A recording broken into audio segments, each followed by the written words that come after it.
베드로는 예수님께서 내가 닭이 울기 전에 3번 나를 부인할 것이다 라고 하는 경고의 말씀을 받았음에도 불구하고 그 경고의 말씀을 깜빡 잊고 3번씩이나 예수님을 모른다고 부인했습니다.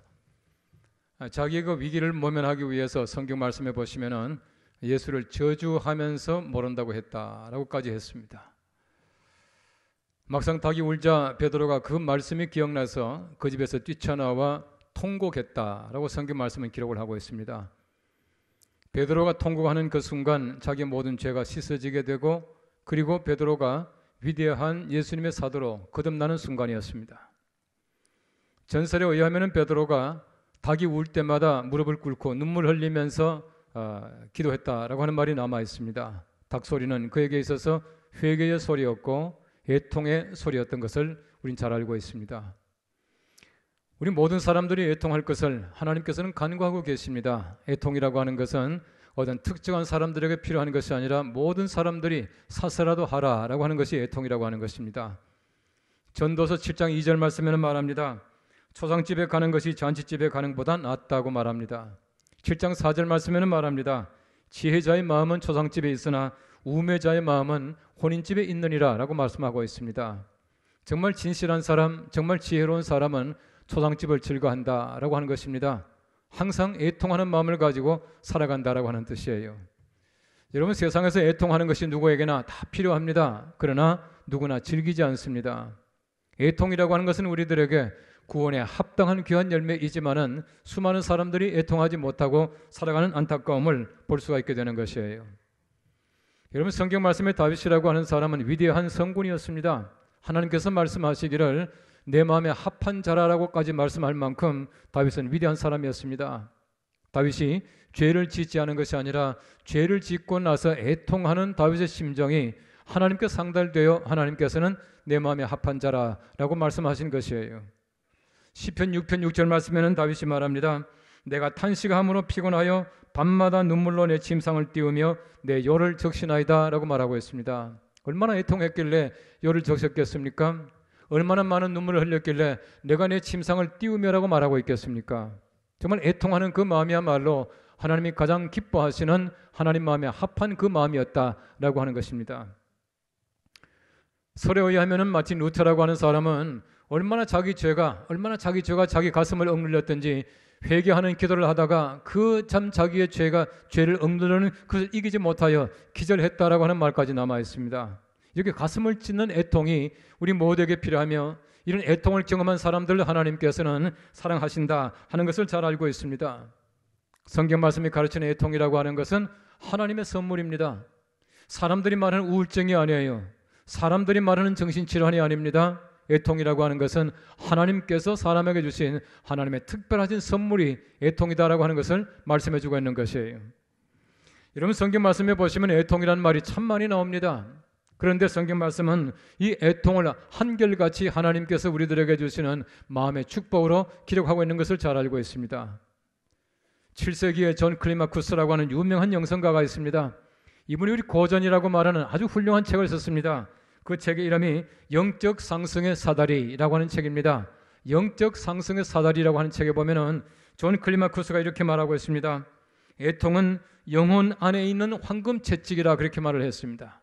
우리 영혼 속에 있는 황금 채찍이에요. 하나님이 황금으로 채찍을 만들어서 우리를 경책하시고 깨닫게 하시는 것이 애통이다 라고 그렇게 말씀하고 있는 것이에요. 구약 성경 말씀에 보시면 애통하는 장면들이 여러 말로 표현되어 있습니다. 물론 구약은 여러 가지 많은 모양이 상징적으로 나타나 있어요. 애통할 때 옷을 찢었다라고 말하고 있습니다. 또는 머리에 티끌을 뒤집어 썼다 그렇게 말하고 있습니다. 또 제 위에 앉았다라고 말하고 있습니다. 굵은 배를 입었다 그렇게 말하고 있습니다. 다시 말하면 여러 가지 많은 상징들이 있지만 아무리 옷을 찢는다고 하더라도 우리가 내 가슴을 찢는 애통이 아니면 아무 애통이 필요가 없다고 하는 것이에요.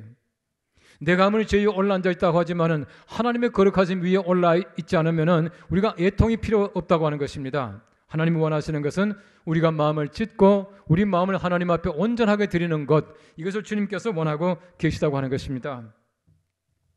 성자 아우구스티누스는 어릴 때에 자기 옆집에 나무에서 열매 하나 따먹은 이것까지도 회개를 했습니다. 회개하는 심정 가운데 하나님께서는 그에게 은총을 베풀어 주셨고 또 하나님께서는 그에게 위대한 성자가 되게 해주신 것을 우리가 잘 알고 있습니다. 오늘 성경 말씀은 아주 간단한 말씀이에요. 하나님께서는 다윗과 예루살렘에 있는 모든 집에 하나님께서 은총을 베풀어 주시고 간구하는 심령을 부어주리니 하나님이 주셔서 애통하게 하겠다, 그렇게 말씀하고 계시는 것이에요. 하나님이 왜 애통하는 마음을 주십니까? 애통하는 마음을 통해서 그들이 하나님을 가까이 오게 하고 하나님의 마음과 그들의 마음이 하나가 되게 하기 위해서 하나님께서는 애통하는 마음을 주시겠다라고 말씀하고 계시는 것입니다. 바로 이 은총이 우리에게도 함께 하시기를 간절히 바랍니다. 어떤 특정한 사람에게 필요한 것이 아닙니다. 모든 사람에게, 모든 집에 필요한 것이 애통이라고 하는 것인데, 이번 우리 사경회를 통해서 우리 각자의 마음속에 하나님께서 애통의 은혜를 베풀어 주시고 애통을 통해서 우리의 마음과 하나님의 마음이 일치하는, 하나가 되는 합한 귀한 은총이 함께 하시기를 간절히 바랍니다. 오늘 성경 말씀 첫 절에는 말합니다. 은총과 간구하는 심령을 주셔야 애통합니다 라고 말하고 있습니다. 오늘 성경 말씀 스가랴 12장 10절 말씀 보십시오. 내가 다윗의 집과 예루살렘 주민에게 은총과 간구하는 심령을 부어주리니, 그렇게 말하고 있습니다. 부어주시겠다 말씀하고 계세요. 부어주신다는 말씀은 하나님의 놀라우신 충만한 은혜를 얘기하고 있습니다. 우리 하나님이 얼마나 풍성하십니까? 하나님은 부어주실 만큼 하나님께서는 풍성하신 분이에요. 하나님은 아무리 해도 절대로 모자라지 않습니다. 우리 모든 사람들에게 전부 부어줘도 하나님은 절대로 모자라지 않아요. 하나님께서는 이번 기회에 우리 모두에게 이런 심령을 부어주시기를 간절하게 바랍니다. 충만하게 주시기를 간절히 바랍니다. 여러분 성경 말씀 요엘서 2장 28절 말씀 잘 아는 말씀이 있습니다. 그 후에 내가 내 영을 만민에게 부어주리니, 하나님 부어주시겠다 말씀하고 있어요. 성령도 마찬가지입니다. 하나님께서 그때가 되면 하나님께서 모든 사람들에게 성령을 부어주시겠다 말씀하고 있는 것이에요. 부어주신 하나님의 은총 가운데서 우리가 충만하게 은혜를 받고 하나님의 은혜 가운데서 애통하는 귀한 심령이 되기를 간절히 바랍니다. 애통은 하나님의 선물이라는 말씀드렸어요. 여러분 마태복음 5장 4절 말씀 산상 보내보시면은 애통하는 자는 복이 있나니 그들이 위로를 받을 것이며 라고 말씀합니다. 애통은 하나님의 복입니다. 예수님께서 우리에게 직접 주시는 복이라고 하는 것이에요. 애통이 얼마나 복이 있습니까? 아무나 회개합니까? 아무나 눈물 흘립니까? 하나님께서 우리들에게 복을 내리셔야 비로소 우리가 애통하는 마음을 가지게 되고 애통하는 마음을 가져야 하나님 마음에 합할 수 있다라고 하는 것을 말씀하고 있는 것입니다. 그래서 애통은 하나님의 은혜입니다. 애통은 정신병이 아닙니다. 애통은 우리에게 주시는 하나님의 기쁨이에요. 애통은 회복입니다. 그리고 애통은 하나님의 선물이에요. 하나님께서 내게 주셔야 비로소 내가 애통하는 마음을 가지게 되고 애통하는 마음을 통해서 우리 속에 있는 모든 것들 전부 다가 하나님 앞에 아리워지게 되고 용서받게 되고 깨끗한 바다, 새로운 사람이 된다고 하는 것을 말씀해주고 있는 것이에요.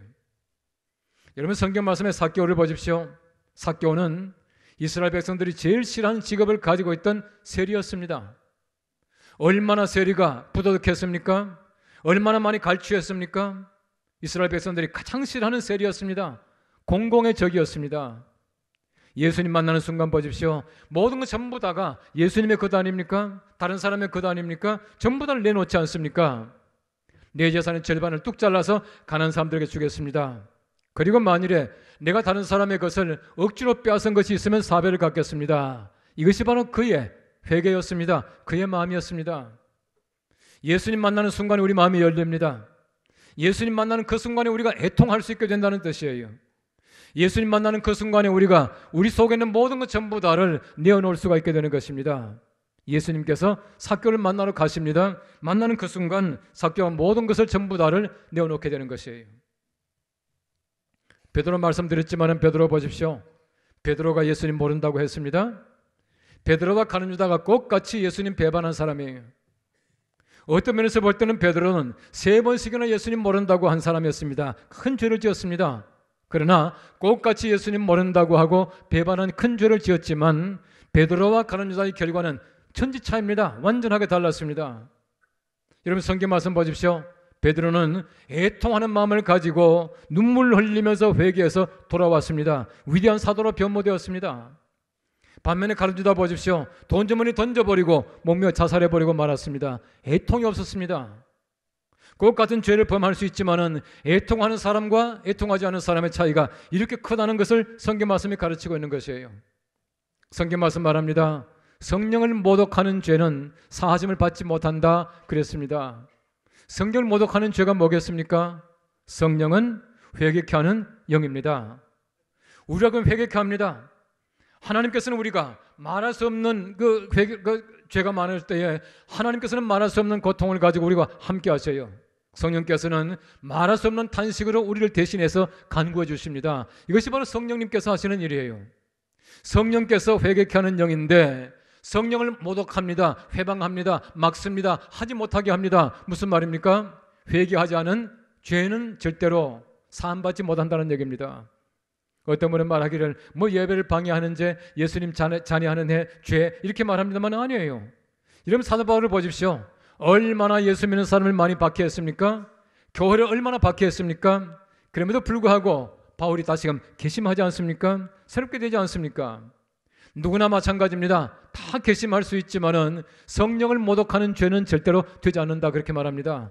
회개하지 않는 죄는 절대로 용서받지 못합니다. 다시 말하면 애통하는 사람들은 모든 죄를 다 사함받게 되고 하나님께서 그에게 은혜를 베풀어 주시는 것이에요. 일본에서 가장 존경받는 10사람 중에 한 사람인 우찌무라 간조라고 하는 사람이 있습니다. 이 우찌무라 간조라고 하는 사람은 시를 썼습니다. 그 시의 제목이 괴롭지 않았더라면 이라고 하는 시예요. 괴롭지 않았더라면. 그 내용에 보면 이런 말이 있습니다. 만일 내가 괴롭지 않았더라면 하나님의 사랑을 받아들이지 않았을 것을. 만일 우리 주님이 십자가에서 괴롭지 않았더라면 하나님의 사랑은 전해지지 않았을 것을. 초등학교 4학년 때 우리 주마라 간조가 아주 심한 이지를 알았답니다. 알았는데 얼마나 고통스러웠는지 꼼짝도 하지 못하고 눈만 움직이고 귀만 들리는 상태로 아주 그 사람이 그 식물인간 같이 되어버리고 말았대요. 한 번은 그 어머니가 밖에 일하지 않을 수 없어서 밖에 나가는데 밖에 나가면서 우주문화 간조에게 성경책을 이렇게 펴줬답니다. 성경책을 펴줬지만은 꼼짝도 하지 못하고 성경책을 2페이지만 읽는 거예요. 계속 2페이지만 읽었답니다. 엄청난 은혜를 받는 거예요. 자기 몸의 고통과 괴로움 때문에 엄청난 은혜를 받아서 그가 목사가 되어서 성경 말씀을 전달하고 또 글을 쓰고 하는데 그의 설교를 듣는 사람 또 그의 글을 보는 사람들마다 그렇게 회개의 은총이 나타났답니다. 그가 설교할 때마다 수많은 사람들이 애통하면서 통곡하면서 회개했다 그렇게 말하고 있어요. 여러분 잘 보십시오. 우리가 애통하는 심정이라고 하는 것은 하나님의 은혜입니다. 특별한 한 사람을 통해서 하나님께서는 회개의 은총을 주셔요. 그의 말씀을 통해서 회개하는 영을 불어넣어 주십니다. 그의 글을 통해서 수많은 사람들이 애통하며 주님께로 돌아왔다는 것입니다. 이 은총이 우리에게도 함께하기를 간절히 바랍니다. 이 은총이 없이는 절대로 구원받은 자로 살아갈 수 없다고 하는 것을 얘기하고 있는 것이에요. 용서는 하나님의 은혜입니다. 하나님만의 능력입니다. 하나님께서만이 하실 수 있다고 하는 것이에요. 386년 어느 날 이 성자 아우구스티누스가 무화과나무 아래에서 쉬고 있는데 펴서 읽으라라고 하는 어떤 아이의 그 노래 소리가 들려옵니다. 그 마음 속에 하나님께서 성경을 펴서 읽으라라고 하는 그 말씀을 듣고 성경을 펴 읽었습니다. 딱 펴보니까 로마서가 나왔어요. 로마서 읽는 가운데 13장 13절과 14절 말씀을 읽게 되면서 엄청난 충격을 받습니다. 낮에와 같이 단정히 행하고 방탕하거나 술 취하지 말며 음란하거나 호색하지 말며 다투거나 시기하지 말고 오직 주 예수 그리스도로 옷 입고 정령을 위하여 육신의 일을 도모하지 말라라고 하는 말씀을 읽게 돼요. 그는 지금까지 자기가 살아온 모든 과정들을 생각해 봅니다. 엄청난 회개와 또 용서의 그 말씀이 튀어나오기 시작하는 것이에요. 애통하는 마음을 가지고 하나님 앞에 간구했습니다. 바로 그 순간이야말로 하나님께서 위대한 성자로 만들어주시는 순간이었습니다. 누구에게나 마찬가지입니다. 이런 순간을 통해서 우리는 위대한 그리스도인으로 성스러운 사람으로 거듭날 줄로 믿습니다. 이번 사경을 통해서 우리가 다시 한번 거듭나서 다시금 새롭게 하나님께서 성자로 새로운 그리스도 사람으로 태어날 수 있는 놀라운 은총을 베풀어 주시기를 간절히 바랍니다. 오늘 성경 말씀 두 번째는 말합니다. 모든 족속의 회개와 애통이 필요합니다라고 말하고 있어요. 오늘 성경 말씀 스가랴 12장 11절 말씀 말합니다. 그날의 예루살렘에 큰 애통이 있으리니 무기또 골짜기 하다드림몬에 있던 애통과 같을 것이라 말씀합니다. 열왕기하 23장 29절 말씀해 보시면은 참 착한 왕이었죠. 요시아라고 하는 사람이 기원전 608년도에 애굽의 바로 그 느고와 느깃도라고 하는 곳에서 전쟁하다가 전사해버리고 말았습니다. 이런 왕이 전사했습니다. 예루살렘 주민들이 얼마나 통곡했겠습니까? 온 주민들이 그들의 왕이 전사했다는 말을 듣고 함께 통곡하고 애통했습니다. 하나님께서 말씀합니다. 그런 애통을 내가 너희들에게 주겠다 말씀하셔요. 왕이 전사한 애통이 아니라 그들에게 하나님께서는 뉘우치고 회개하는 애통을 그들에게 주시겠다 말씀하고 계셔요. 어떻게 주십니까? 따로따로 주시겠다 말씀합니다. 온 땅이 각 족속이 따로 애통하되 라고 말씀하고 있습니다. 따로따로 행하는 것입니다. 다윗 족속과 그 아내들이 따로따로 합니다. 나단 족속과 그 아내들이 따로따로 합니다. 레위 족속과 그 아내들이 따로따로 합니다. 시므이 족속과 그 아내들이 따로따로 통곡한다, 애통한다 그렇게 말하고 있습니다. 여러분 성경 말씀에 나단의 족속이라고 하는 것은 다윗의 후손들이에요. 시므이 족속은 레위 족속의 후손들입니다. 그 아내들도 따로따로 애통한다 그렇게 말하고 있어요.